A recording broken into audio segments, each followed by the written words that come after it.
everyone, and welcome back to our channel English and Beyond. I'm CJ Roy, and today we are going to start with a new topic, phrases and clauses. What is a phrase? What is a clause? What is their difference? This is what we are going to learn. So without wasting any time, let's get started with phrases and clauses. Yes, first let's see what actually a phrase is. A phrase is a group of words that acts as a single part of speech, like a noun, adjective, adverb in a sentence, but it does not have both subject and verb. Simple. In the previous video, when we learned about complex sentences, compound sentences, and simple sentences, we spoke about phrases as well. Phrases and clauses.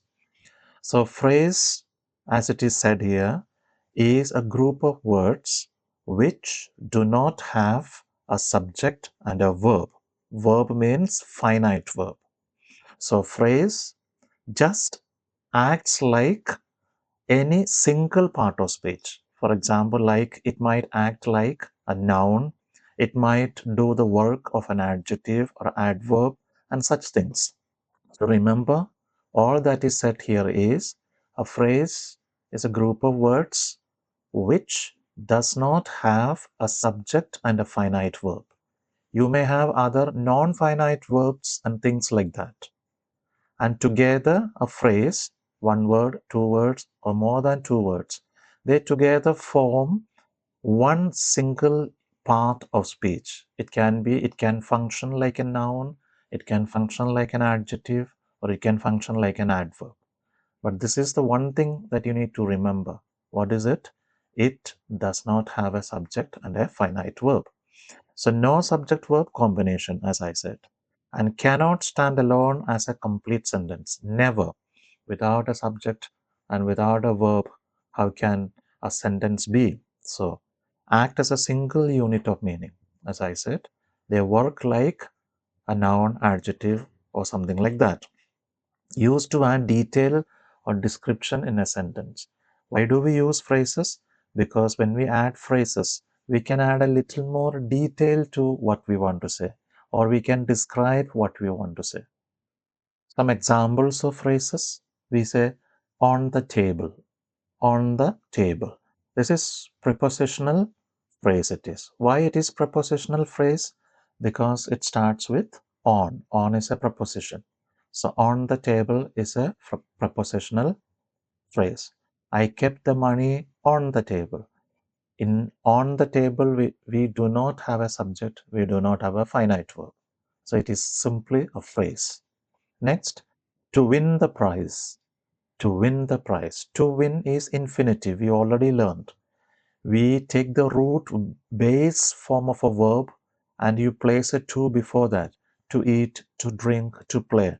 Then it becomes infinitive. So it is an infinitive phrase. To win, to play.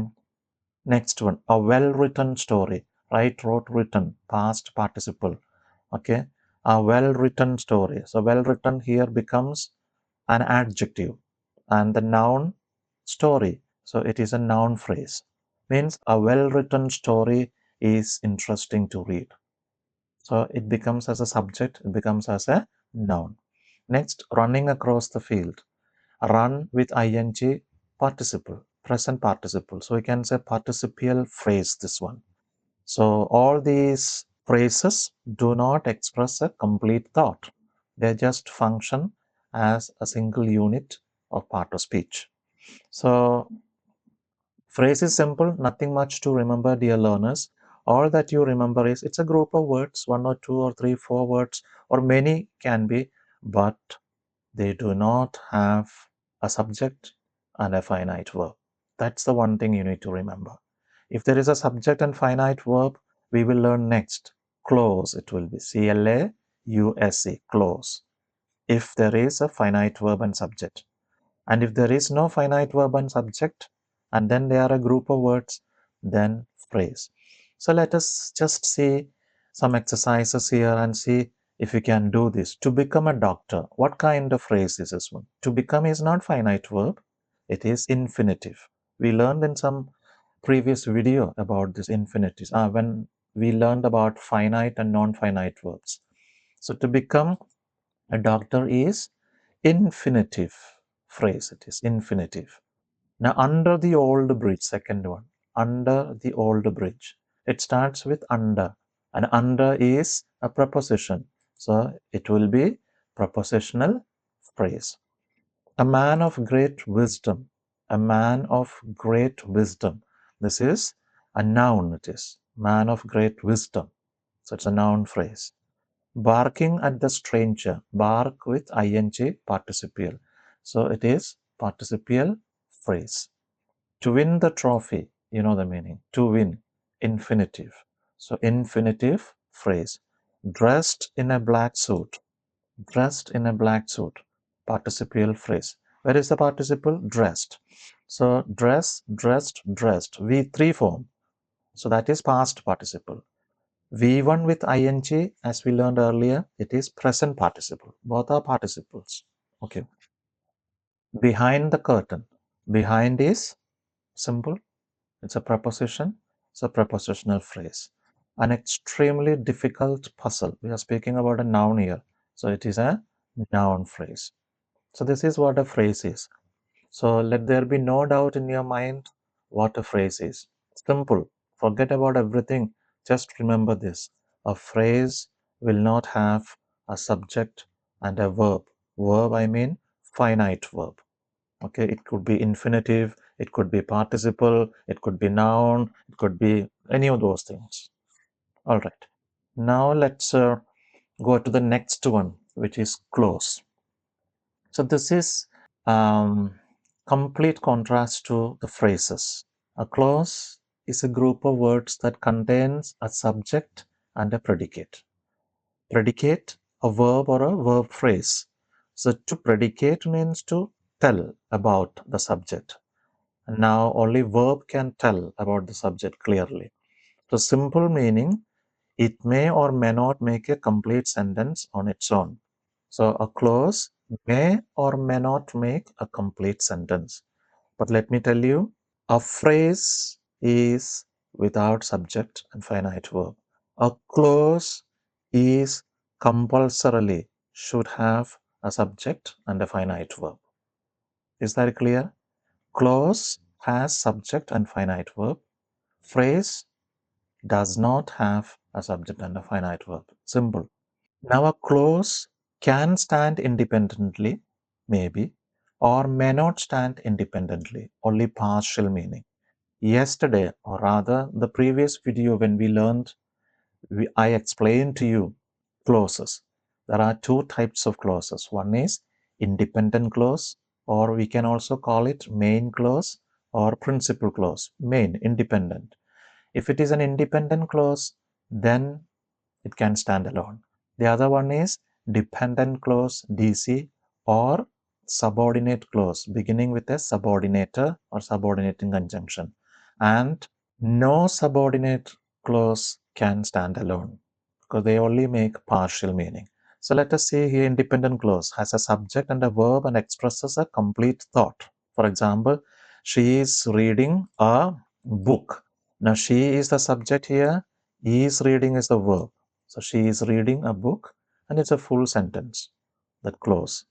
Now next is dependent clause or subordinate clause. It also has a subject and it also has a verb, but it does not express full meaning. For example, because she was tired. So it's only a half meaning. Because she was tired, she did not go to office. So she did not go to office will be main clause. Because she was tired is subordinate clause. So when we say because she was tired, we need something more to complete. So the main clause has to come after that. So this is clear. Previous video when we learned about complex sentences, we saw in a complex sentence there has to be one main clause and one or more subordinate clause.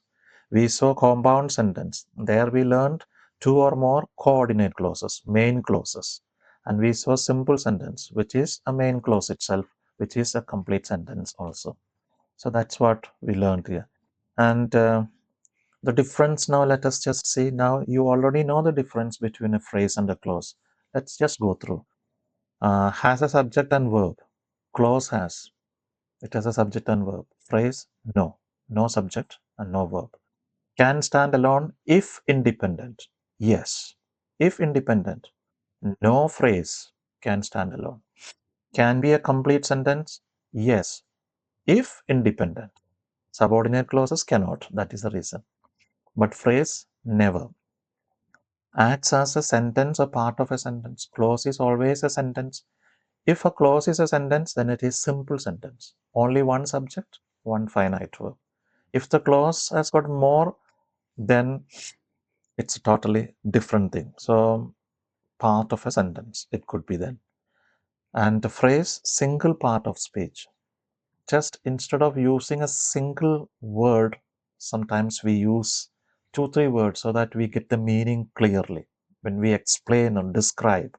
But in those words, there is no subject and there is no verb. That is phrase. Example, I like tea. Yes, main clause, simple sentence.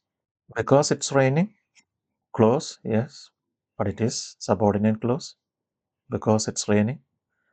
And the phrase on the table, to swim fast, a good idea. These are all phrases.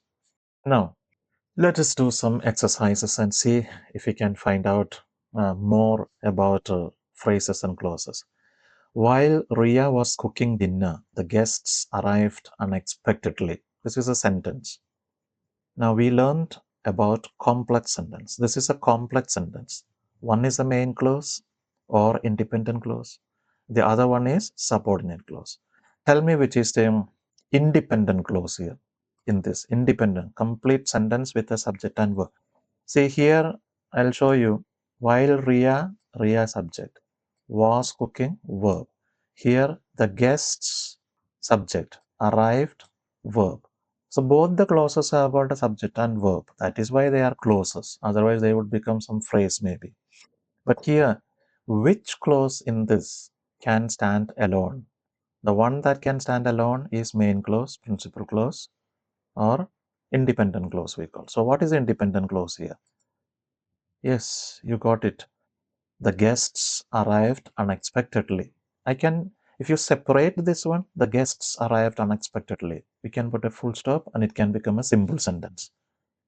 Or main clause, simple sentence. And while Ria was cooking, it is only partial meaning, doesn't give full meaning. So it is a subordinate clause. Next one, what is it? While Ria was cooking is dependent clause. Starts with while, needs main clause for its full meaning. Next one, second one, I couldn't complete the project because my laptop stopped working. Now, which is the independent clause here? I couldn't complete the project because my laptop stopped working. Yeah, you guessed it. Can you divide this one first into 2 clauses? Yes, first is I couldn't complete the project. One, because my laptop stopped working. I subject, couldn't complete verb. My laptop subject, stopped verb. So which is the independent? You guessed it correct. I couldn't complete the project. And which is the dependent clause? The other one. Because my laptop stopped working. Now if you see here, while and because, they are subordinators. A subordinate clause, remember, a subordinate clause always begins with a subordinator or subordinating conjunction. Fine. Next one, the boy who won the medal is my cousin. Now, this is a little bit of thinking is required to find out exactly what this is. The boy who won the medal is my cousin. Now, tell me, which is the independent and which is the dependent clause? Main clause and subordinate clause. Which one? Can you guess this one? How will you divide this one? Now, listen to me. I will read this sentence and you try to make the meaning, guess the meaning correctly. The boy who won the medal is my cousin. So if you drop out who won the medal, how will it read? The boy is my cousin. Which boy? Who won the medal. Are you getting it? So the independent clause is you cannot divide in the boy who won. No. The medal is mine. No. That will not come clearly. So here it is, the boy is my cousin. So the independent clause is the boy is my cousin. And naturally, dependent clause will be who won the medal. So it is adjective clause modifying boy. Okay, what boy or which boy, what kind of boy? The boy who won the medal. So who won the medal is. So who here, this who here becomes like a subject also. Relative pronoun, here it becomes like a subject also. Subject and then one simple past verb form. All right. So next one, let us see. If you finish your homework early, we can go out for ice cream. Independent clause, we can go out for ice cream. And dependent clause, if you finish your work early. So if is the subordinator, subordinating conjunction, right? So I hope you understood here. We learned today phrases and clauses and the difference between them. Let me once again revise those points, recapitulate those points once again. A phrase, simple meaning. Just understand at least this much. A phrase will not have a subject and a finite verb. And a clause must have a subject and a finite verb. A phrase does the work of a noun, adverb, or whatever it could be. And a clause also does the same thing, but it has a subject and finite verb. And there are two types of clauses. They are main clause and subordinate clause. Main clauses will stand alone. If you separate them, they can stand alone. Subordinate clauses, beginning with a subordinator or subordinating conjunction like if, unless, when, because, and many other such subordinators, will only give partial meaning if you separate, not full meaning. That's all we need to know about clauses and phrases. That's it for today, and I'm sure that it was something of a useful lesson here. And if you found it helpful, then please like, share, and subscribe to our channel English and Beyond. And don't forget to tap the bell icon so you will never miss our next English lesson. Until we meet again in the next video, keep learning, keep practicing, and keep growing with English and Beyond. Thank you for watching and take care.